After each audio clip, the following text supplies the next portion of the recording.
Hello സുഹൃത്തുക്കളെ, ഇന്ന് നമ്മളൊരു സ്വിഗ്ഗി ബ്ലോഗാണ് ചെയ്യാൻ പോകുന്നത്. അപ്പോൾ നമ്മൾ സോണി വന്നിട്ടുണ്ട്. ഷിഫ്റ്റ് ബുക്ക് ചെയ്തില്ല. ഷിഫ്റ്റ് ബുക്ക് ചെയ്ത് ഓൺലൈൻ ഓണാക്കാനായിട്ട് പോവുകയാണ്. അപ്പോൾ യൂട്യൂബിൽ കാണുന്നവർ ലൈക്ക് അടിക്കുക, സബ്സ്ക്രൈബ് ചെയ്യുക. ഇൻസ്റ്റയിൽ കാണുന്നവർ ലൈക്ക് അടിക്കുക, ഫോളോ ചെയ്യുക. ഓക്കെ, ഇതൊക്കെ മറക്കാതെ അങ്ങ് ചെയ്യണം.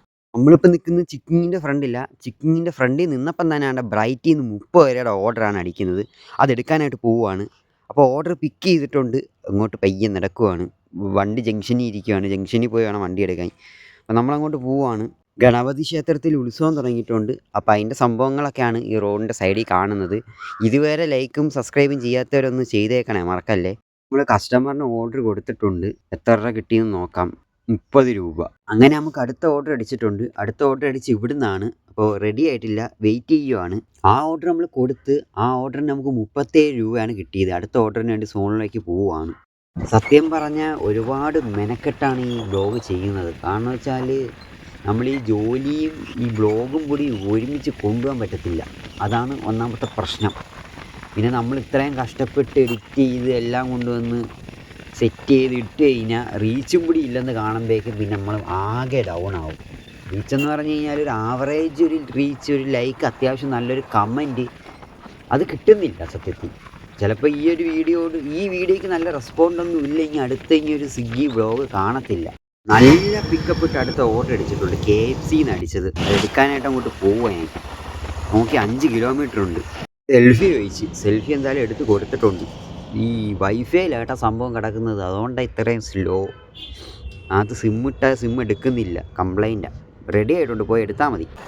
അപ്പോൾ ആ ഓർഡർ ബുക്ക് ചെയ്തിട്ടുണ്ട്. ഈ ഓർഡർ കൊടുക്കാനുള്ള എൻ്റെ വീട്ടിൻ്റെ അടുത്തായിട്ട് വരും. എൻ്റെ വീട്ടിൻ്റെ അടുത്തെന്ന് പറയുമ്പോഴേക്കും വീട്ടിലോട്ട് പോകണ വരും എന്ന് വേണം പറയാൻ.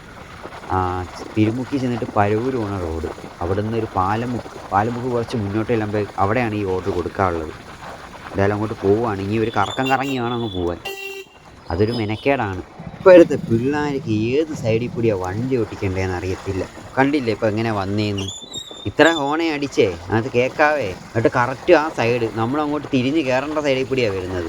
നമ്മൾ കറങ്ങി തിരിഞ്ഞ് മയനാട് റോഡിലെത്തിയിട്ടുണ്ട്. ഇവിടെ നേരെ വീണ്ടും കൊട്ടിൻ ജംഗ്ഷനിലോട്ട് ചെല്ലുന്ന് തിരിഞ്ഞ് പോകണം. സത്യം പറഞ്ഞാൽ റോങ് സൈഡിൽ കൂടി കയറി അങ്ങ് പോയാൽ മതി. പക്ഷേ ഈ സമയത്ത് എനിക്ക് റിസ്ക് എടുക്കാം. ഈ സമയത്ത് ഇച്ചിരി തിരക്ക് കൂടുതലല്ല. ഈ അങ്ങനെ കയറി പോണവരുണ്ട്. പക്ഷേ ഒരു കാര്യമുണ്ട്, നമ്മൾ അങ്ങനെ കയറിപ്പോയിട്ട് ഏതെങ്കിലും ഒരുത്തം കൊണ്ട് വെച്ച് ഇങ്ങോട്ട് വെച്ച് ഇടിച്ച് കഴിഞ്ഞാൽ കുറ്റം നമ്മളെ തലയിലേ വരത്തുള്ളൂ. കാരണം എന്താ, അത് റോങ് സൈഡാണ്. അതുകൊണ്ടാണ് ഞാൻ ആ സൈഡ് വഴി കയറി പോകാത്ത. തിരക്കൊക്കെ ഒഴിയുമ്പോൾ ആ സൈഡിൽ പോകാൻ നോക്കുക. തിരക്കൊക്കെ ഒഴിഞ്ഞുമ്പോഴേക്കും അവിടെ ഏകദേശം അവിടെയുള്ള കടകമ്പോളങ്ങളൊക്കെ അടയ്ക്കും. അപ്പോൾ നമുക്ക് ആ സൈഡ് ഓടപ്പുറത്തൂടെ പയ്യെ അങ്ങ് പോവാം. അപ്പോൾ അങ്ങനെ പോകാൻ വേണ്ടി ശ്രമിക്കുക. മറ്റേ റിസ്ക് എടുത്ത് പോകാൻ തയ്യാറാണെങ്കിൽ നമുക്ക് അതിലെവിടെ പോവാം. അല്ലാതെ വേറെ പ്രശ്നമൊന്നുമില്ല. അപ്പോൾ ഈ വീട്ടിൻ്റെ വരാന്ത നടന്നു പോകണത് ചെവിയിൽ ഹെഡ്ഫോണും വെച്ചുകൊണ്ട്. ഒരു ബോധമില്ല, ഒരു ബോധമില്ലാത്ത മനുഷ്യൻ തന്നെ. വണ്ടി ഇത്രയും തിരക്കും ബ്ലോക്കും, അതിൻ്റെ ഇടയ്ക്കൂടെ ഹെഡ്ഫോണും വെച്ചില്ല വീട്ടിൻ്റെ വരാന്ത നടന്നു പോകണം. എന്തൊരു മനുഷ്യന്മാരല്ലേ. ബെൻസ് ആയാലും ഫയർഫോഴ്സ് ആയാലും ഇൻഡിക്കേറ്റർ ഇട്ട് തിരിയുക. ഇൻഡിക്കേറ്ററില്ല ഫ്രണ്ടിലൂടെ വന്ന് പെട്ടെന്ന് വട്ടം വെച്ചിട്ടോ ഞാൻ ആംബുലൻസാന്ന് പറഞ്ഞു കഴിഞ്ഞാൽ അപ്പോൾ അത് നടക്കുന്ന കാര്യമല്ല. ഇപ്പോൾ തന്നെ ഞങ്ങൾ കണ്ടില്ലേ, നേരെ വന്ന് വട്ടം വെച്ചൊരു പോക്ക്.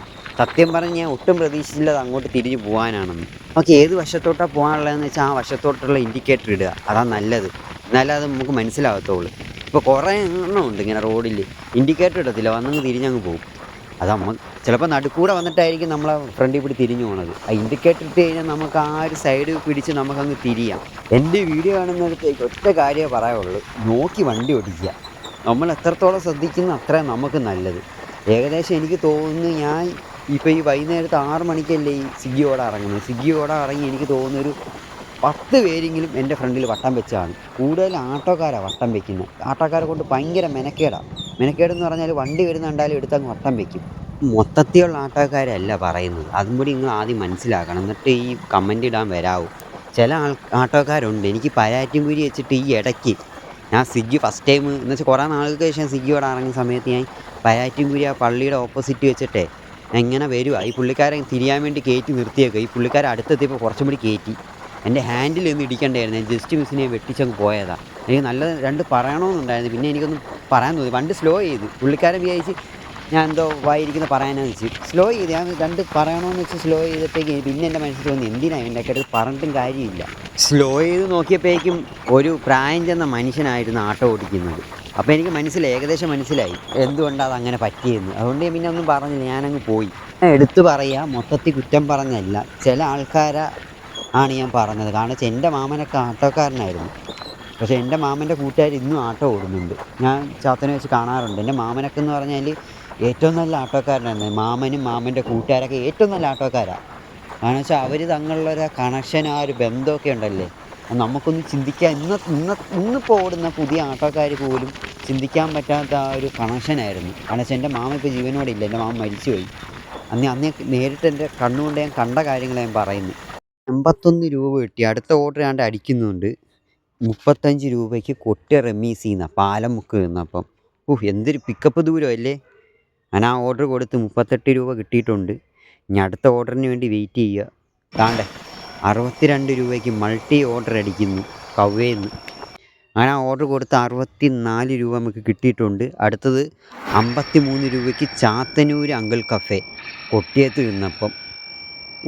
പണിയാണല്ലോ അളിയാ. ഞങ്ങ് വരെ പോകണം. കുഴപ്പമില്ല, അങ്ങോട്ട് പോവാം. ഇത് എവിടെ കൊടുക്കാനുള്ളത്? ചാത്തന്നൂരിനടുത്ത് അങ്ങ് അസീസിയ അടുപ്പിച്ച് കൊടുക്കാനുള്ള ഓർഡറാണ്. എന്തായാലും പിക്ക് ചെയ്യാം. ആ ഓർഡർ നമ്മൾ കൊടുത്ത് ഇന്ന് നമുക്ക് മൊത്തം കിട്ടിയേക്കുന്ന ടോട്ടൽ ഏണിങ്സ് എന്ന് പറഞ്ഞാൽ 534 രൂപയാണ്, ഇൻസെൻറ്റീവ് ഉൾപ്പെടെ. അതിൽ 200 രൂപ പെട്രോളും ആയിട്ടുണ്ട്. അപ്പോൾ നമുക്ക് മൊത്തം കിട്ടിയത് എത്രയാണെന്ന് നിങ്ങൾ ബാക്കി നിങ്ങൾ കണക്കൂട്ടി നോക്കിക്കുക. അപ്പോൾ ഇന്നത്തെ ഒരു വീഡിയോ ഇത്രയേ ഉള്ളൂ. ലൈക്ക് അടിക്കുക, യൂട്യൂബിൽ സബ്സ്ക്രൈബ് ചെയ്യുക, ഫോളോ ചെയ്യുക. ഓക്കെ, അതേപോലെ തന്നെ നിങ്ങൾ അഭിപ്രായങ്ങൾ കമൻറ്റ് ചെയ്യുക. എന്തെങ്കിലുമൊക്കെ ഉണ്ടെങ്കിൽ, എന്തെങ്കിലും മിസ്റ്റേക്കും കാര്യങ്ങളൊക്കെ ഉണ്ടെങ്കിൽ നിങ്ങൾക്ക് കമൻറ്റ് ചെയ്യാവുന്നതാണ്. ഓക്കെ, അത് ഞാൻ തിരുത്താനും തയ്യാറാണ്.